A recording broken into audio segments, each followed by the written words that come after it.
যখন পাকিস্তানের শাসনাধীনে ছিলাম, অত্যন্ত যন্ত্রণাদায়ক শাসন ছিল।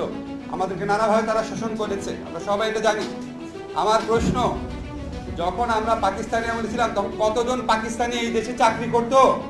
আর এই স্বাধীন বাংলাদেশে কতজন ভারতীয় এই দেশে চাকরি করে?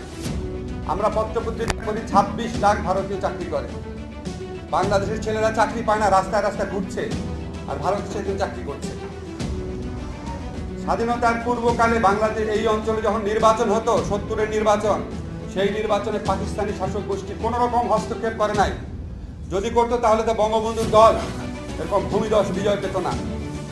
আর স্বাধীনতার পরে এই সরকারের আমলে অন্য দেশ থেকে আমাদের নির্বাচনে হস্তক্ষেপ করে বাংলাদেশের মানুষের ভোটাধিকার হরণ করা হয়।